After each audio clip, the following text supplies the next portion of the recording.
Hi, everyone. I'm Jessica Waters, Dean of Undergraduate Education and Vice Provost of American University. I will be the person who speaks the least here, so it's the best role to be in. But I just wanted to say, I was saying this to Liz earlier, it's like so nice to be with my people, right? I mean, like I'm in all these conversations and I'm like, I'm in fact not crazy. Right? So just to hear the shared experiences and like all the things that we are all commonly trying to tackle at our universities, it's really nice to see all of you and be with my people. So AU just went through a massive overhaul of our general education curriculum. We did that in 2018, was the first class to go through our new AU core curriculum. We moved from a content-based, discipline-based model, what was a 2-year model, to a 4-year inquiry-based model. And in May, our first class will graduate. So it feels like a huge milestone. So I know where many of you are in your various points of either about to begin reform or in the middle of reform. We're lucky today to be hearing from multiple universities who have done this work in such significant ways. So we'll hear about the BU hub model, which is similar in a lot of ways to the AU model. We'll hear about skills and experience flags. We'll hear about the Hopkins semester, pathways minors, and all.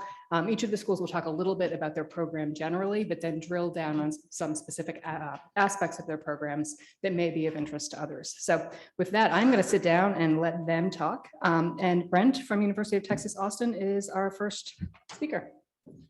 Okay, well, thank you. First off, I have to admit something. You might notice on the bottom there, I'm a chemistry professor. But I hopefully will be able to convince you that I'm in long-term academic recovery. And I think you'll see that what we're doing at the University of Texas at Austin is really interesting for a school our size. And, you know, to be honest, I'm on campus to champion of liberal education. That's what I do. That's my role. I anticipated what we were going to be hearing this morning. So I'm going to come at this from a slightly different point of view, which is it's meant to be complementary, not supplant all the reasons we heard why liberal education is important. And here's where I'm coming from. So it turns out we haven't heard much about this, but what happens with our graduates after they leave? Well, they're going to enter a dynamic workplace that is unlike anything that the world has ever seen. So in fact, they're going to be constantly changing. And when I think of a liberal education and I think of the value that we're providing, it's well beyond what they're learning in their major, because in fact, that major is probably going to become obsolete much sooner than they believe. And what they're going to rely on is exactly the kind of things we've been talking about. And I can throw a couple of stats out, but I'm just going to throw one. Today's 48-year-olds have changed jobs 12 times, average. Doesn't matter if you're college educated or not, PhD or not, 12 times, and they're only 48. And I'm going to wager that almost all of our graduates who are currently students are going to retire from careers that haven't been invented yet. And I'm going to double down on that because I have 4 daughters who have gone through the University of Texas at Austin. I'm very proud of that. 3 of them are working in jobs that did not exist. The entire job didn't exist when they graduated. That's how fast things are changing. So what are they relying on? They're relying on all the things that we've been talking about. So it's a different take on this, but it's going in the same direction. Okay. That's all I have to show you to make the point. So in their day, these companies were bigger than any company that we have now. And of course, they have something in common. And that's what we need to worry about.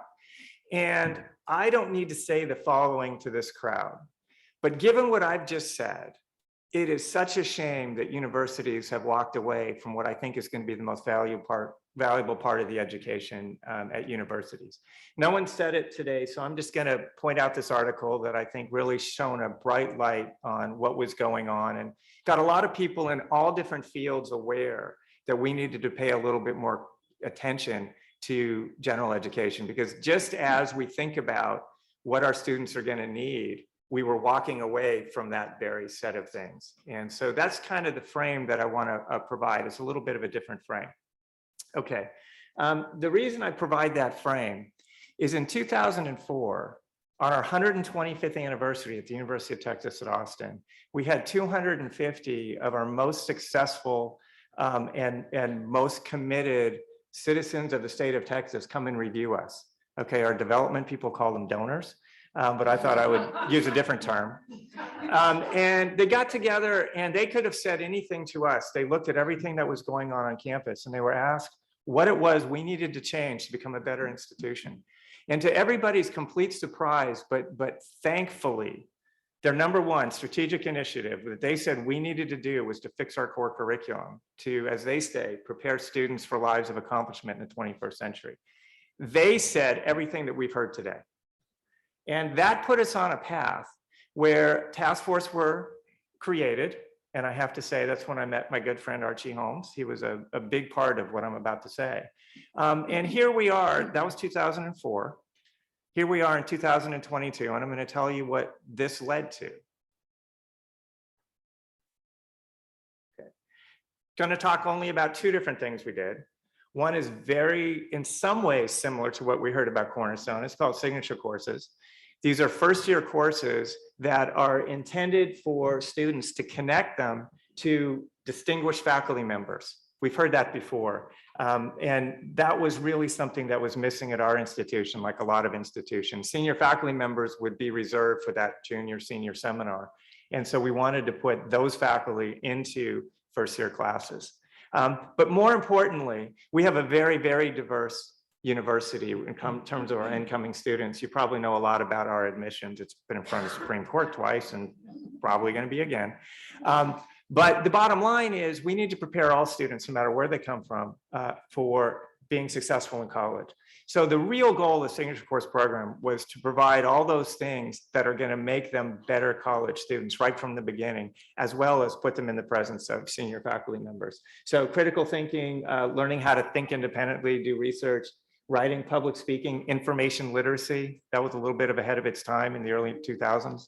And communication especially, and we wanted it to be interdisciplinary because we knew they were about to be, I don't want to use the incorrect term here, they're about to experience disciplinarity, I'll leave it at that.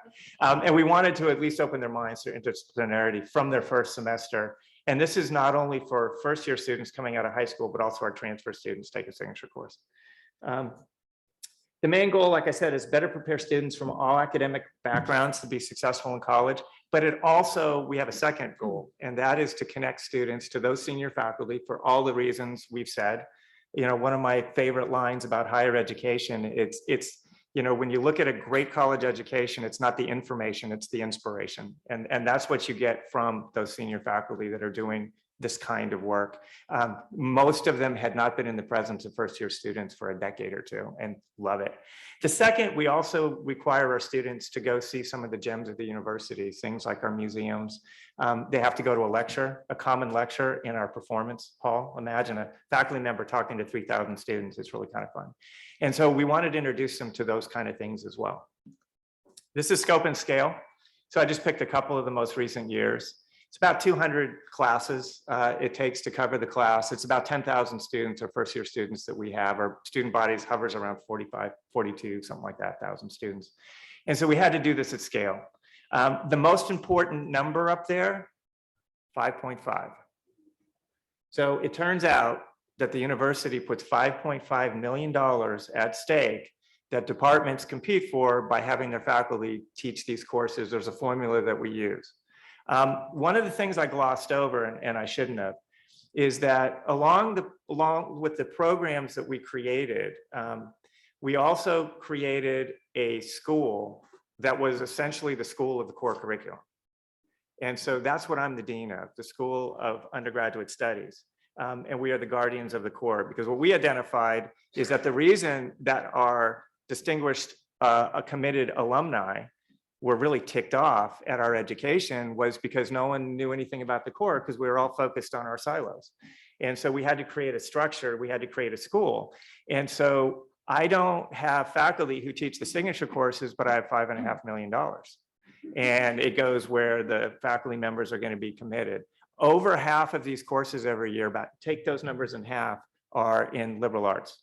So everything you heard about the Cornerstone program is true about the University of Texas at Austin, because think of all the credit hours that generates. But I'm not done. We're going to talk more about credit hours in a minute.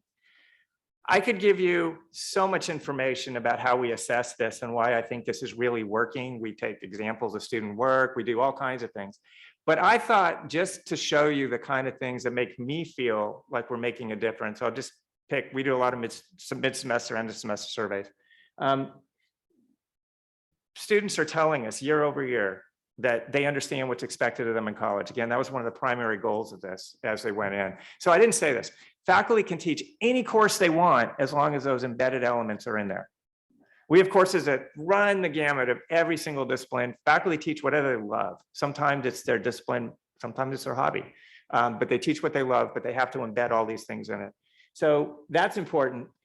But these two other ones that we've been asking for a long time really make me feel good about what we're doing. Students feel free to ask questions and express their ideas in class. And I feel other students respect my point of view during class discussions. Look at those numbers and I'll just remind you what state I'm in. Okay.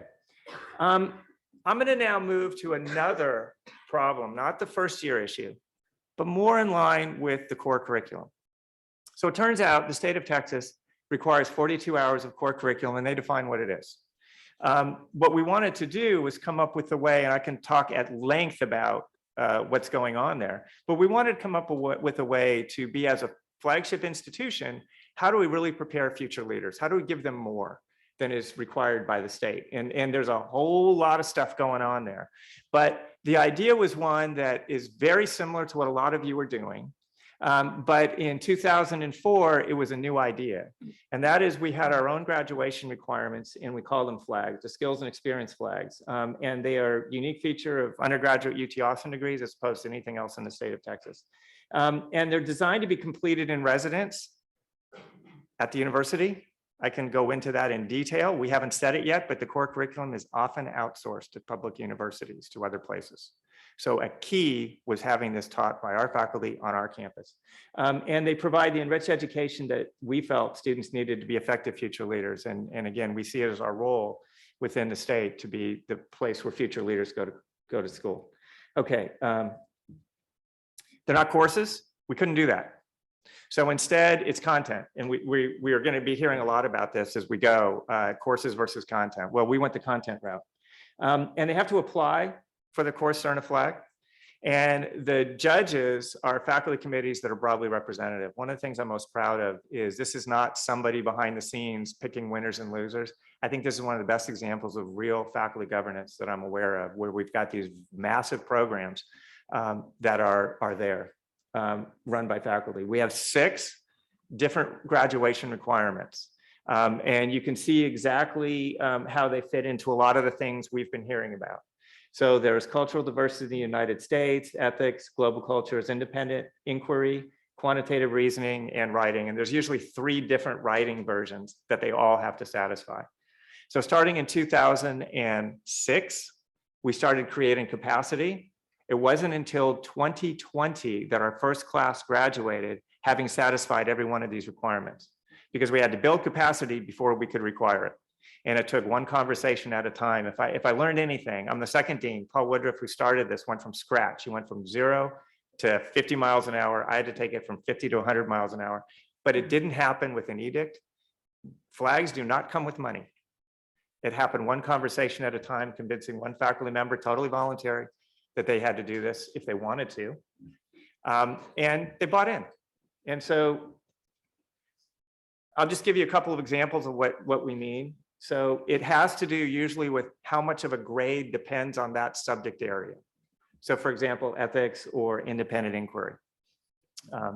And so as we go, there's one of these criteria for each of those the faculty have to satisfy when they apply. And then the faculty committee decides whether they were going to earn that flag. If so, it goes in the course catalog. When students take it, it satisfies that requirement. Okay. Take a look at this page. So what we're talking about, these are not credit hours.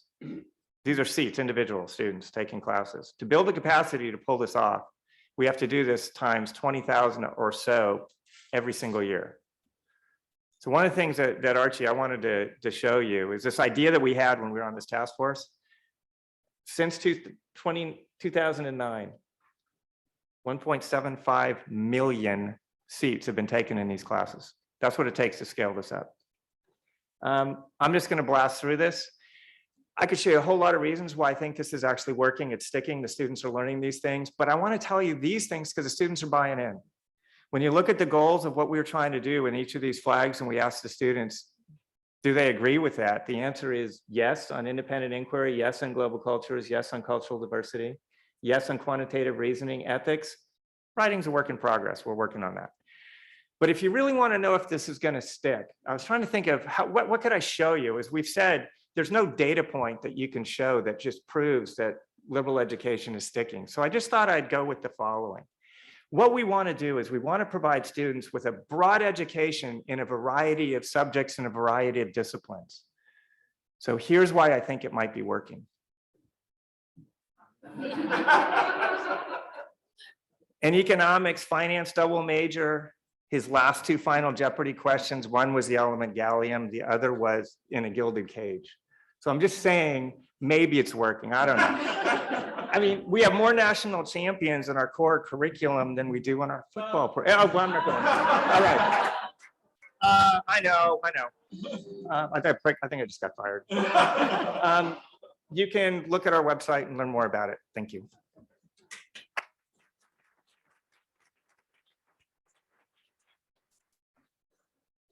It's a hard act to follow. I feel like I'll have a good transition into Q2 at Hopkins. I don't think we have a Jeopardy champion, do we, Bertrand? We're doing research. That's right.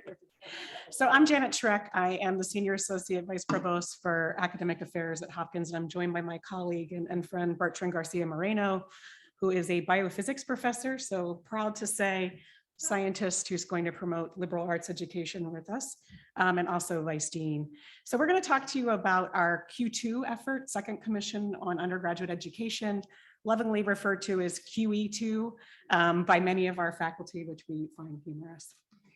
So I will say, we don't have a lot of outcomes to tell you about yet because this is a really relatively new initiative. We launched in 2017, and this slide's just to give you some context about Hopkins. And we laugh because Hopkins has been mentioned multiple times throughout the day today, sometimes positively, maybe other times not so much. And this may verify some of what you've heard. We do, in fact, still have undergraduates at Hopkins despite history. They are not our majority of our students, and we certainly are a very strong research cultured institution. We're also very STEM heavy. 60% of our students are STEM majors. I chuckle sometimes when people say students don't know what they want when they come into college. And I think you've never met a Hopkins student who comes in and says, I want to be a pre-med major, because the majority of them stay pre-med majors and they have a very clear pathway of where they think they're going to be a pre-med major. So we were charged in 2017, the president and provost charged Q2, nothing shocking here, right, in the charge statement. I will say, you notice we followed Q1. Q1 was in 2017 or I can't remember, 5 years or so before that. The challenge with Q1 was that group was charged similarly to Q2 to really look at the undergraduate education experience and the curriculum. And after a long tumultuous history, produced a great report with a lot of recommendations, but when you really looked at them, they completely punted on the curriculum and only worked on what I will say is the experience, the student experience. And so, when we met with the president and provost, they very clearly said, you cannot punt on the curriculum. So they wanted us to fix the curriculum in 18 months. It took us 2.5 years, which I still think was pretty much record time for not punting on the curriculum. We had a 30-person commission that incorporated faculty from both of our primary schools that we call the Homewood schools, which are arts and sciences and engineering. But we purposely invited faculty from a couple of our professional schools to also participate. Student, staff, and alumni on our panel. The joke was our students, a couple of our students became alumni because it took us that long to finish the work of the commission. But I will say it was a very iterative, dynamic, sometimes tumultuous in a good way, lots of healthy conflict, a lot of work with the community, to the point that by the time we wrote out the report in fall of 2020, most people's response was, what do you mean it's the final report? I thought it was already done. Like, we're already working on it. What, you know, and so it was a little anticlimactic in that sense, but I think that's actually what's laid the foundation for a successful implementation. So the other characteristic of the report, and Bertrand's going to talk more about how this is being implemented now, is there was a lot of tension among the group around how prescriptive should the recommendations in the report be. And, you know, if you know the culture of Hopkins, Hopkins is all about innovation. It's all about faculty and individual creativity. And so we knew we were going to tank the report if we laid out an exact roadmap of really prescriptive set of steps of what needed to happen, particularly if the faculty didn't feel like they owned them. So what the report really morphed into was, I'm hoping, a clear map and vision of where we wanted undergraduate education to go, but with a lot of room for creativity and piloting and adaptability of those visions to different cultures across the schools, across departments, that make it, you know, not a prescriptive report, but really a visionary report. So this was our vision. You know, we wanted, this is everything you've heard about today. We wanted to still promote depth. You know, we will always be a university that focuses on depth of the discipline, but also promotes breadth. And we decided to capture that in our, what we call foundational abilities. I should add, we do not have a core. We have never had a core. We will not have a core. It's pretty clear.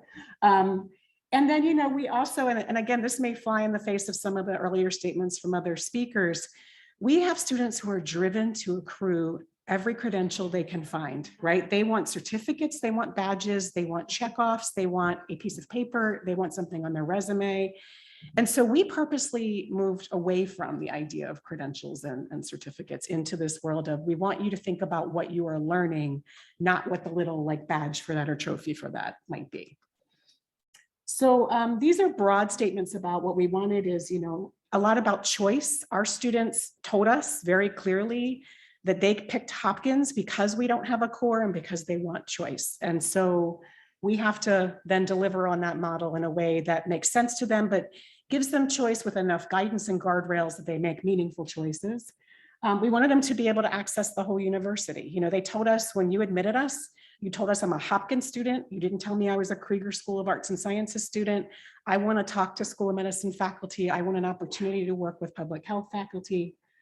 They wanted a team of people. They felt a little lost in the sea of the university and told us sadly that they often left after 4 years not having a meaningful relationship with a faculty member. And then we also are tackling assessment. So the group came up with 6 broad recommendations that have, it's misleading. We boiled it down to 6, but it's really like 25 if you take them apart. So, you know, one is redesigning the whole curriculum around this idea of foundational abilities. We're currently under a distribution requirement system. A deep dive of that distribution requirement system, we figured out that a lot of those distribution requirements have been taken over by major course requirements, right? So all of a sudden, you can actually get through your entire time at Hopkins as an engineering student and potentially never take a course outside of engineering and still fulfill all of your foundational abilities. We wanted to break that up. That's in that instruction of foundational abilities. We did require a first-year semester that Bertrand will talk a lot about, but primary goals to begin laying the foundation for how students should begin to think and approach difficult conversations in text and writing, and to also make connection with a faculty member, right? I love the earlier quote about this should be their homeroom. We want their first year seminars to be their homeroom.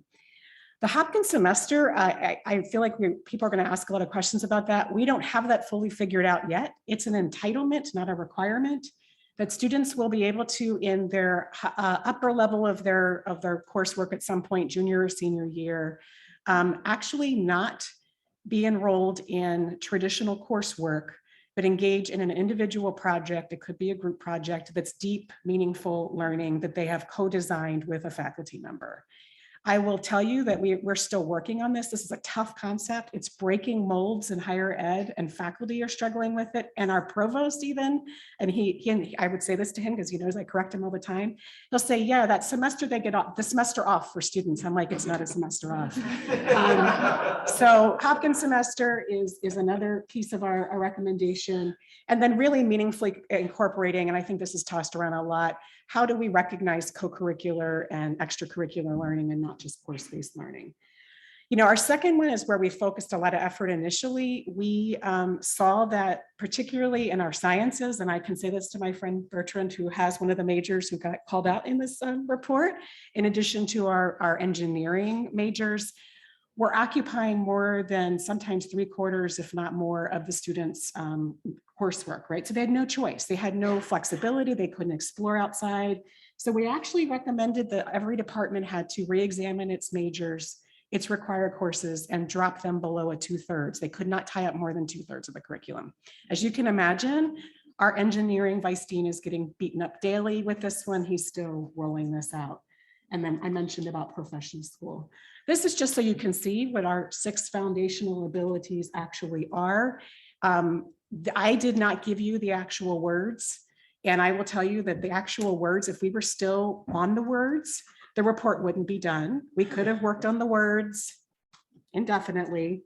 So we went with some broader language that now there's a lot of work being done with faculty to really think about, what does this really mean, right? Like, what does it mean to have ethical agency? What does it mean to be an effective citizen, engaged as a citizen of the world?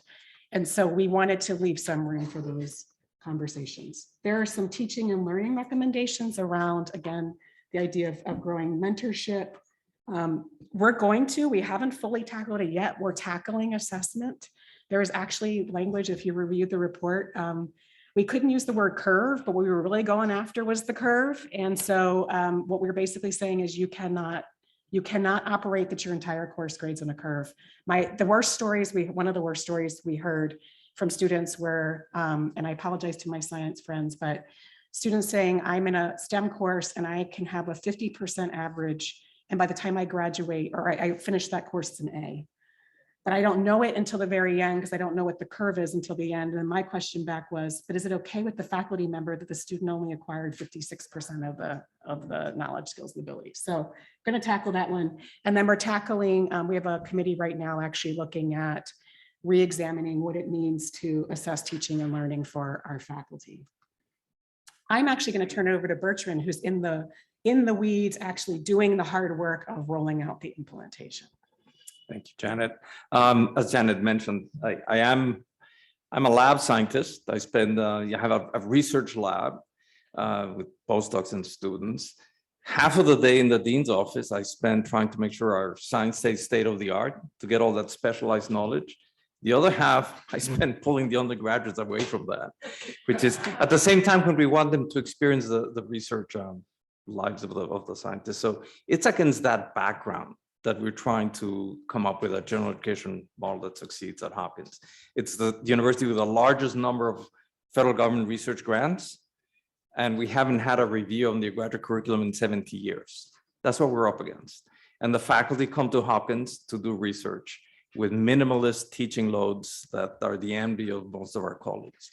But so I'm happy to report that after this process of long deliberation, a lot of discussion, we do have some evidence that this is going to succeed.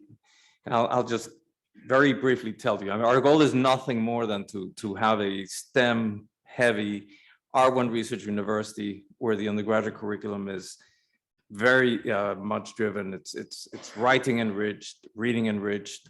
I can say cynically that our main goal is to take, you had 60%, but by my count, 70% of our students are STEM majors and probably more than that, to drive them towards the humanities.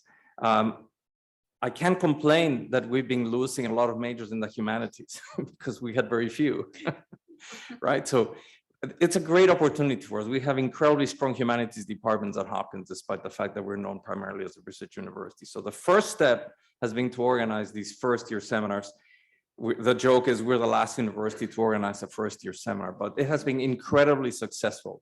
We have not broken any arms, twisted any arms, And we needed 75 first-year seminars for this fall. We've piloted 60. We have a list of 100+ faculty who are willing, interested in teaching. And the way this is happening, and maybe that's important for everyone to hear, is first of all, nothing came from the top down.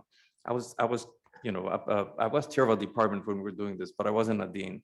But even today, we're joking at the table, like the last thing I do is introduce myself as a dean when we're having these conversations.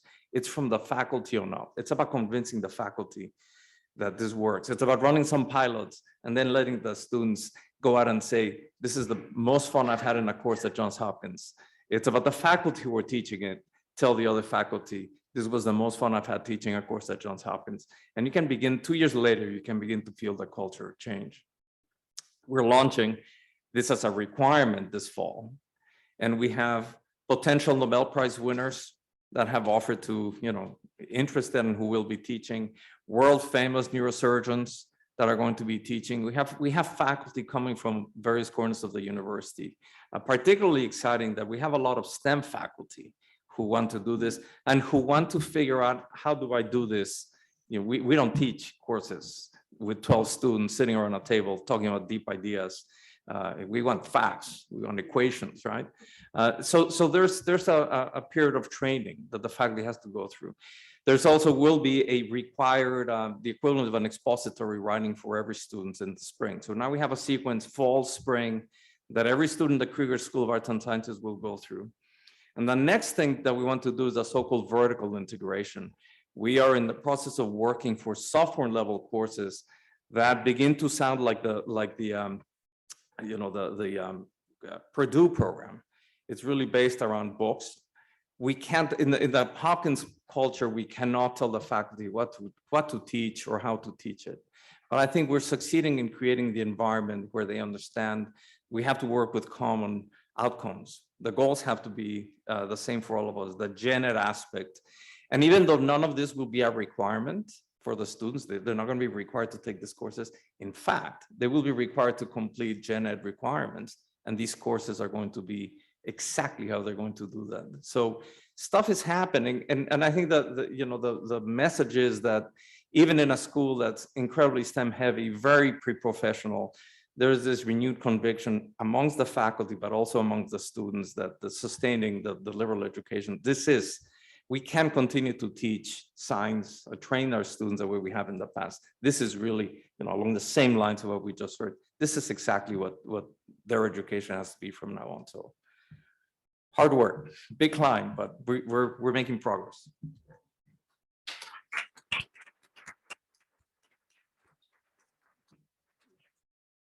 going to come up here not out of any sense of grandiosity, but I can't see anyone on this side of the room, and I'm worried that the clicker might not work. So thanks for having me here. It's been inspirational and edifying.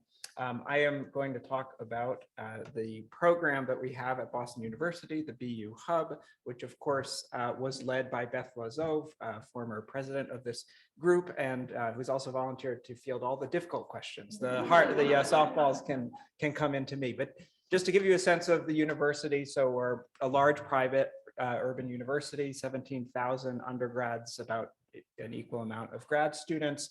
A quarter of those students are international. There are 12 undergraduates serving schools and colleges, the largest being College of Arts and Sciences, which is about 50%. That, of course, is where previous gen ed was largely situated and is the biggest stakeholder in terms of offering courses and interest in the reform that we had or reactions to the reform that we had. So we are now graduating like American and this process, I think, was somewhat in parallel. We're graduating our first class this year as part of the hub.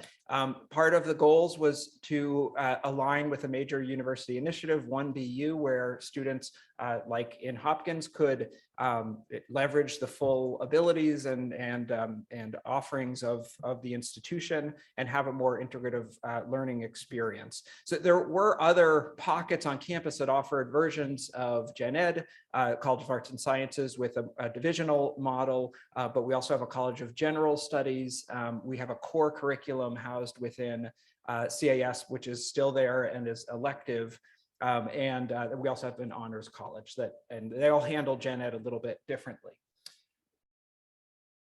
So so here are the six capacities that group different, the way I think of it is, are the modes of inquiry that fulfill different divisional type requirements in natural sciences, quantitative, social sciences, and humanities, a civics diversity bracket, and skills in thinking and communication. Those last three there, the skills and the civics and diversity, are totally new for Gen Ed at BU, other than the writing requirements that we had. And here, just a little bigger type, so you can see all of the different areas that are represented there. And so students need to, if they're entering as first years, need to complete 26 of these units. Transfer students need to complete 10 of them. So they have an abridged curriculum. And it's common that courses are tagged with what we know as a 2+1 model, meaning 2 that come out of the either modes of inquiry or civics diversity brackets, and then 1 of the skills in thinking and communication tagged with a course. So the General Education Committee then has been hard at work since this program launched. And this is actually through last summer, and where the different cohorts of students fit. And so we have our entering class came in with about 500 courses on offer, and we're now up to 1,800 courses in the program. And so this means that there's different levels of satisfaction on behalf of the students. We've been surveying them the last 2 springs. We're administering another one this month, where the first 2 cohorts have expressed some of their discontent with elements of the program, but cohort 3, who are now sophomores, are answering the satisfaction questions at higher levels than the pre-hub cohorts would about their Gen Ed program. So it took us about 2 years to turn that around. So with a really huge roster like that of 1,800 courses, we've just launched a Pathways program this year. And so the Pathways are really intended for students to be able to have some thematic coherence in completing their Gen Ed requirements. We chose not to track them or credential them because we don't want to be competing with existing credentialing programs on campus of this nature. So for instance, the first 2 we've launched are in social and racial justice and environment and society. We have a minor in anti-racism. We have a women, gender, and sexuality studies program. We have an earth and environment program, and bio handles those issues. So we didn't want to put ourselves in competition with those programs, although students do want them. As people have referenced, they care about their credentials. So instead, what we've done is taken the tack of building out a career page of how they can then leverage their learning in a job letter, in an interview, in a resume, to say that I completed this program and this gives me insights that might be applicable to this particular career outcome. We also have a co-curricular program. And so many of these were things that were existing already on campus that we didn't want to disincentivize students from participating in, so that they could get one of their Gen Ed units through this. So an entering 4-year student can earn 2 of their 26 this way, and a transfer student can earn 1. They are 0 credit, but they involve usually some sort of experiential learning and purposeful reflection. You can see that this last year we have about 438 students enrolled. So we're meeting roughly 10% of the population through this. So these would be our own branded curricular experiences, or where we're working with different programs on campus to norm these and bring them up to the standards of the program. And so they'll include things like, we have a living learning community, global house, belonging for first years, using Boston as a classroom, like this particular one on the North End, or doing research are some examples. We also offer a cross-college challenge, and this is seen as, intended as a capstone type experience. Although right now we're meeting again around something like 10% of the student population here. But we're interested in growing the program and seeing different models that we could use for doing so. As of now, they are co-taught, and they're capped at 25 students. So that keeps them small. They're only open to juniors and seniors. They need to be interdisciplinary. They need to be team-based and project-based. And otherwise, they can branch out into different themes, working with different partners, either on campus or around Boston. So, for instance, we have one with the Boston's mayor's office. We have a campus sustainability office. We have the Cannabis Commission of Massachusetts. And so getting students working in those sorts of settings and building real world skills. This is one where it's pretty obvious that they're engaging with teaming and they're engaging with creativity and working with partners towards developing and seeing through some sort of project.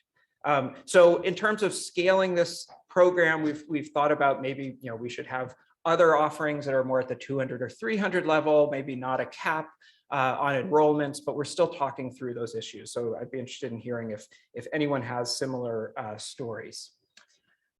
Oh, I think I'm missing one. There we go. Okay, so in terms of some emerging initiatives that have really come to the fore, especially the last 2 years, BU is a place that prides itself in having a history of inclusion and social justice. The first US institution to award a PhD to a woman, probably our most well-known doctoral recipient is MLK. Now we have the Center for Anti-Racist Research. Students come in wanting this, and we've heard through focus groups, we've heard through this day of collective engagement that we had after the murder of George Floyd, that what we have currently in global citizenship and intercultural literacy isn't enough for students. And really they're in some ways leading this process, and it's the faculty that we need to bring along to this. So we've done a few different things. I mentioned the pathway. We now are launching for first years, starting this fall, a 2-semester course dealing with social and racial justice, where the first one is dealing with the historical and systemic bases of injustice, and then pivoting in a second semester to focus a little more on agency and advocacy and working towards justice. And so that's being launched. That'll be another one of our curated offerings that we're doing through the office. And then also working with a new learning outcome in global citizenship and intercultural literacy that deals more explicitly with issues of racism and anti-racism in the United States. So there's just a very quick overview of where we've been, where we started, and where we're heading now. Thanks.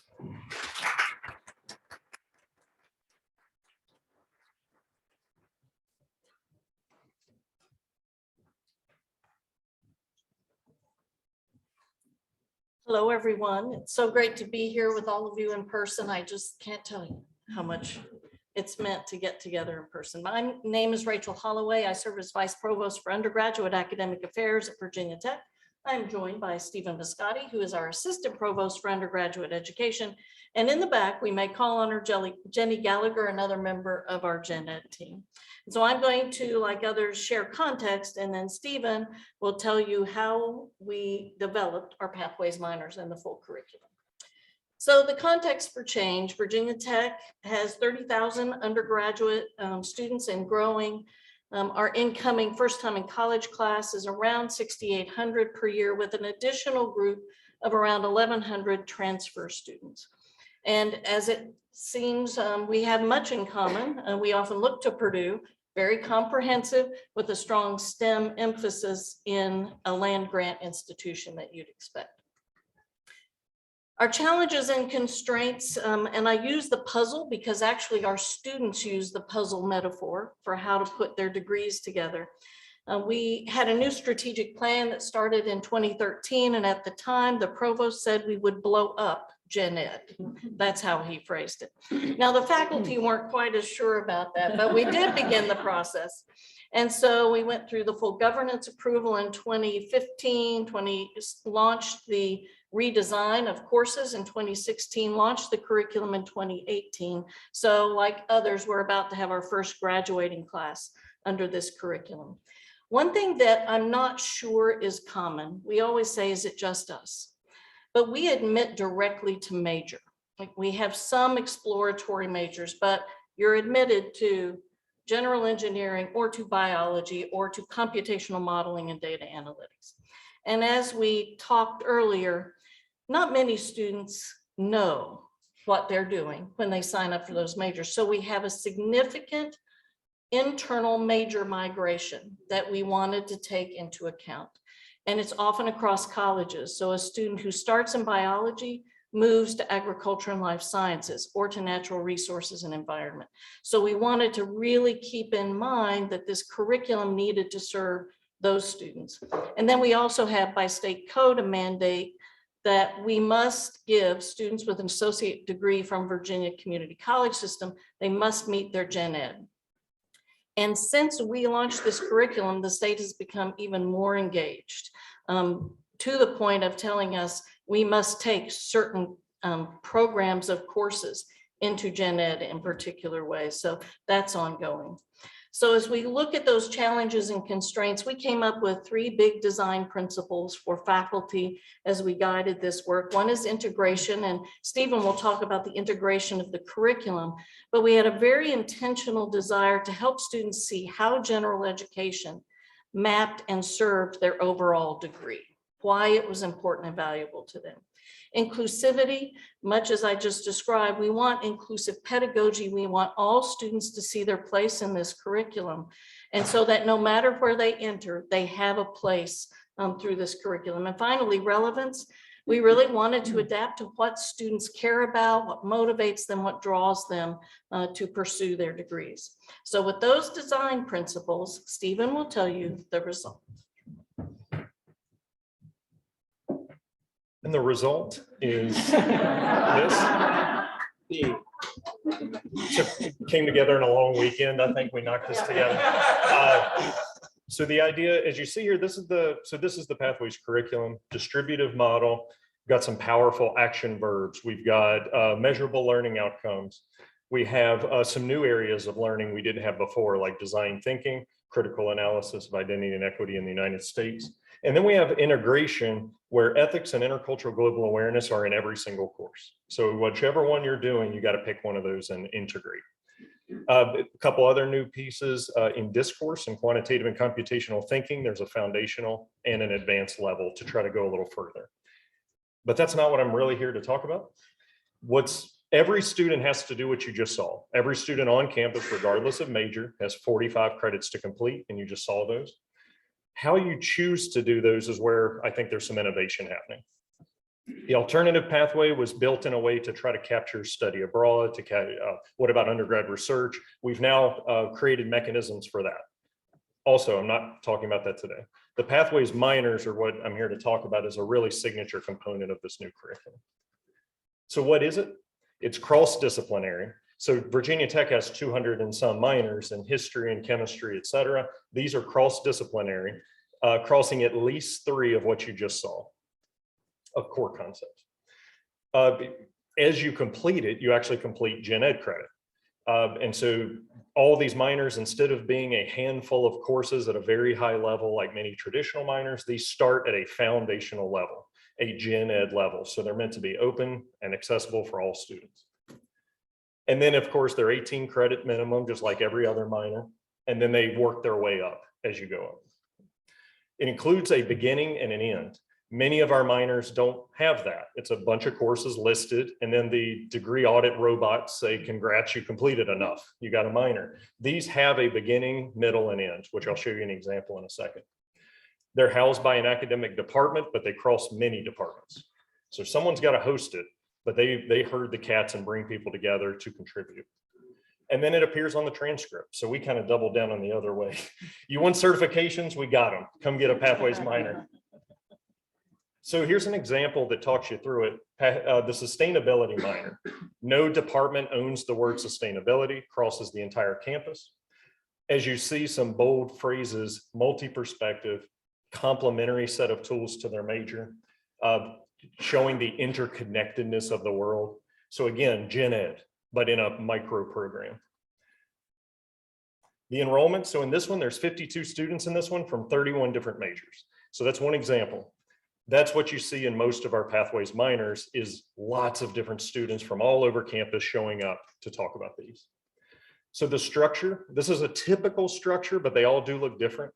But you have some kind of intro to prime the pump, something to get students excited about sustainability or whatever the topic of the minor is. Some place to explore, so you have a middle. In this case, this brings together humanities, environmental science, art and design. So it's not only a trick for, I call it the trick for students. We're tricking you into doing gen ed by getting a minor. It's also a trick for faculty and departments to cross some silos and cross some boundaries, come together and talk about sustainability. And then there's a capstone to bring it together. Our gen ed as a whole does not have a capstone, but the minors do, because we want to know students are applying this. So we have 27 of these minors so far. One more as of today, we're just reviewing coming in. We love that people are excited to do these. They take some effort. There's 1,000 students so far have enrolled in them. And I'll show you that trend. So to give you an example, we have one called Visual Arts and Society. We have one called Data and Decisions, all about big data. We have one called Peace Studies and Social Justice. One called Blue Planet, which is all about water. That's one of our newer ones that's growing there. And one of our biggest is Disability Studies. Some interesting things, each one's built differently. But for example, Global Food Security and Health has a built-in study abroad component if you want to do that. Organizational Leadership has a built-in internship as part of the minor. And so you can build in these more experiential cross-curricular components as part of completing the minor. They're all optional because we want to make sure we're open and inclusive to all students. Oops. So you can see quickly, you can see the trend. We started in 2018, so we had a small number jumping into these minors. We're now up over 1,000 as of this spring. So this goes through fall, but we're now up over 1,000. You can see students have graduated with them. So as of last year, we had about 250 had finished the Pathways minor, had concluded the Pathways minors. So we have butts and seats. We have students going to them. We have them finding them. They're interested. Are they working? We're trying to capture that in a couple key ways. One is we ask them, we're focusing on integration. How much did this minor help you connect to prior knowledge? How much did it help you connect to your major? And we have a survey that tries to capture this. So on a scale of 6, N of 147, we asked students in the capstone to complete the survey. And we're pretty impressed by the results that students are seeing a connection in gen ed, not the one and done model. I take my history, shut the book, take my science, shut the book. They're connecting them. We also have students telling us they value it. So there are a lot of connections between my major in wildlife conservation and my minor, Appalachian cultures and environments. The Pathways minor provides context for the work I'll be doing with the wildlife and people of this area, provides a deeper connection for me to the land, which can only improve my ability to be successful. So that was a student. That's the kind of combos we're looking for. And we have, for another example, so this is a student from mechanical engineering. I'm going to have a lens that biomedical engineering, because I can understand things from the perspective of the end user. So they're taking the disability studies minor. So by graduating with this minor, I can have the confidence in myself to say, I took the classes, I have the experience, I know this stuff well. I'm not just an engineer, I'm an engineer who gets humans and studies people, right? Like we heard earlier. One thing I didn't mention, we're in the process right now of disaggregating all that data to see, are there majors that aren't finding this? Are there certain types of students, underrepresented, underserved, transfer, et cetera, that aren't finding these? And we're doing that by every single minor. So we're breaking that down now. The preliminary findings are quite promising that we are above in underserved and underrepresented across the board, but we're looking now at the individual minors.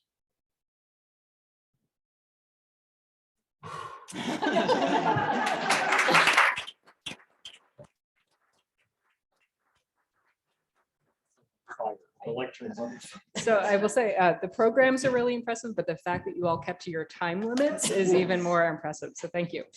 We have about 7 or 8 minutes for questions.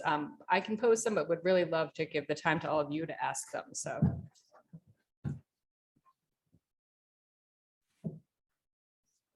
Hi there, I'm Bill Cohen from the University of Maryland. This is totally thrilling. I mean, I have to say this, just the range and the depth and the variety is just amazing. And it, of course, sets off lots of stuff for me about things that we have underway, different but related. So partly I want to say, like, is there still something for the Boyer Commission to do if all of these institutions are doing all of these incredible things? But partly, and maybe this is just a comment or then more than a question, and it goes back to the morning presentations too, but I feel like there's a thread, but there's also some definitional clarity that I'm struggling with around, like we heard about great books, we've heard about core, we've talked about gen ed, we've talked about, and this is the one I really have the question about, is liberal arts. What do we mean? Because if liberal arts if we're using that as a synonym for the humanities, or in some cases, the humanities and the social sciences, that's pretty different from both core/great books and from integrative, co-curricular, coherent pathways through big, complicated gen ed or curricular programs. So I don't know that we have to, of course, they don't all have to be the same, but I guess my question really is, what do we mean by liberal arts? So I'm going to take a very practical stab at that. I alluded to this, but when our task force met and tried to figure out why was the Commission 125 so upset about the graduates of our students, and we'd say, what's not happening right? It was that our students were not taking classes on our campus. And so I'm going to define this by having in-residence requirements that are unique. We put our students into classrooms with liberal arts faculty that weren't going to be there.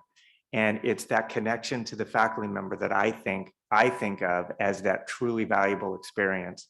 I didn't go through the numbers, but the change in enrollment is stunning because these were in-residence requirements. I'll give you a little hint out there.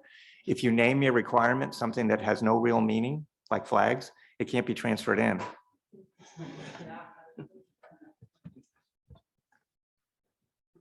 I mean, I can offer another perspective, which is that, but we don't have time to talk about the nature, for example, of the first year seminars. But it's very much in keeping with what we heard on Del Banco talk about this morning. It's a small group. It's discussion based. It is diffuse. The last thing we want is to be talking about exact knowledge. I mean, it is taking huge ideas with no answers, origin of the universe, making the students recognize the nature of knowledge and what cannot be learned, and the way that impacts the way we view our lives. I mean, it's quite in keeping with what we heard this morning for us. I would just add that when we started this process, we were very intentional about not equating liberal education with general education, because we wanted liberal education to go beyond the general education requirements, so that the faculty as a whole should be focused on educating our students liberally, both in the majors and in gen ed. So I don't know that the faculty latched onto that. We probably need to go back, but in all our early presentations, we had a slide that defined that for the faculty, so that it wasn't just, it's those people who do it, that everyone had to be engaged. So Just a little on the BU model. So, I mean, coming from a divisional system where an 18-year-old is hearing, I need to take 2 humanities, 2 social sciences, 2 natural sciences, to a mode of inquiry, and one that is so, the learning outcomes are just so key to our system. The language in them is where I think the liberal arts pulse exists, and where our faculty oversight committee now is sitting down to do direct assessment of like half of the program and see what student work looks like in there. And with one of the main goals being, is this language right? Do we have the preambles right? Is it framed correctly? And is this what we want to have students learn and engage in liberal study in some way? I'm going to exercise moderator privilege. How are you holding to the learning outcomes? So I think so many of us have to go through gen ed reform because there's been creep over the years, and what was new becomes stale. Like, how are you holding the line and like preserving the heart of the work that you did? Do you mean enforcing that people are actually teaching? Yes, that's what I mean. Yeah, that's a can of worms to look into. So we have the 2 committees. We have one called Hub Council that is sort of guiding the direction of the program, and then the General Education Committee that's overseeing approval and of the existing inventory, then doing assessment of existing and inventory. So that falls a little more to them, and we're starting to build in the system. So we do have programmatic learning outcomes assessment annual report, and that seems like the best place to situate something. Now, of course, that's also going to programs with grad divisions that's saying this is not for you, just put NA there. But how do they feel like the learning outcomes are working for their majors, for students coming through their discipline just to fulfill requirements? How connected do they feel? I mean, so this is all indirect assessment. So, but we also feel like we can take on some direct measures, like we're starting this summer. We're getting, for half the program, a 10% sample of everything that's being taught on campus this semester, and looking through with the syllabus and with actual student artifacts to just get a sense, just to start a baseline of are these learning outcomes being foregrounded and are they being met? And we don't know what we'll see, but we need to start somewhere. So. Steve, do we have more time or do we need to wrap up? Oh, no, we have more time. There's a question right there.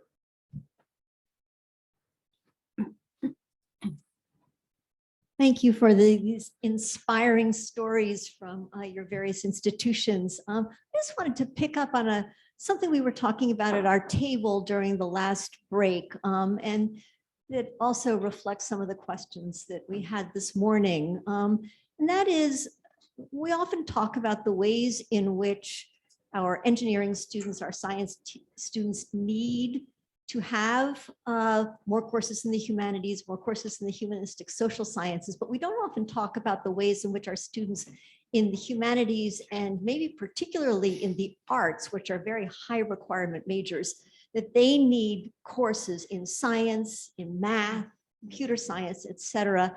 And I'm just wondering if any of you have some thoughts about how best to develop those kinds of science courses that will exist within this kind of framework of liberal education, where challenging students to think about big ideas and to confront some essential questions in the sciences. Well, I'm going to jump in right here and I'll tell you a few things that we hope our students don't know, is that in our first year classes of signature courses, my college is the one that assigns students to the different courses, and we always take them out of college, and so that we can make sure that happens. And that's kind of a secret sauce of, I think, what you're talking about. But it also comes down to, we think about liberal education, we have to really be inclusive. Speaking as the chemistry professor, it's very important that students understand. And this was brought into sharp focus as we tried to get people to get vaccinated, that, I want to make it really clear.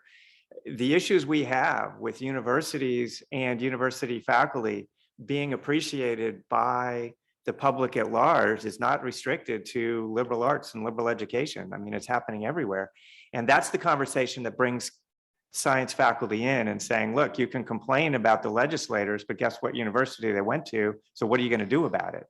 And so that's really the way that we've tried to approach that.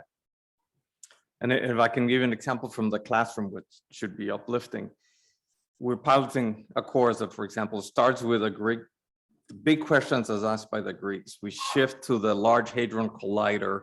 We then go back and we're mixing literature, Primo Levi short stories on hydrogen connected to photosynthesis.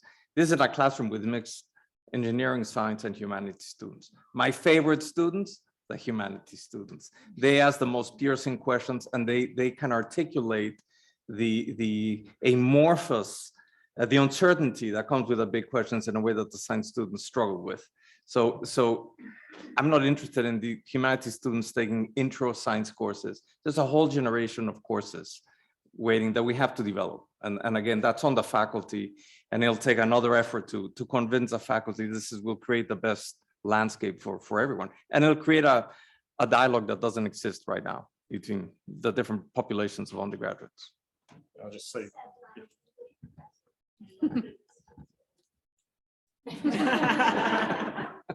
I thought you were going to say, I'm an English professor. I'm also an advisor, and I send all my students to that easy, dumb science class because to knock it out. Because that's what frustrates me. Science and math is part of the liberal arts. It is a meaningful part. And we see it both ways. The humanities, I don't know, who needs science and math? And then they're going, who needs the humanities? But if the courses are really good, it kind of overcomes it. And so we have, it's intro bio, not as helpful because you're not taking advanced bio. So what could be the alternative? So we've seen some awesome courses come out on things like the biology of a pandemic, data and social context, data and society, looking at big data. I think if they're really meaningful and practical and they meet the students where their interests are both ways, it's the best way to make it work, not the watered down version of the intro major course or something.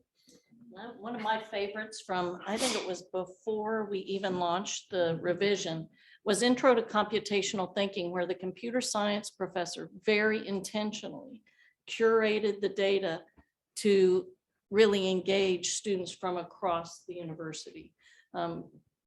All kinds of different approaches, and had very high expectations of the liberal arts students to meet the outcomes of that course.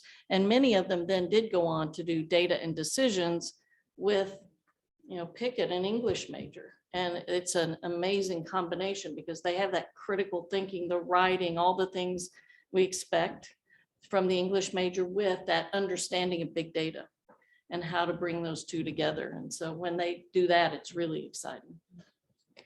I want to say, I think that it's really important to remember that there are a lot of science, engineering, and other STEM faculty who are extraordinarily committed to this effort. And I think too often they're excluded, and we need to include them. I'm Because biology, chemistry. I'm biology background. What Yeah. chemistry, physics. Yeah.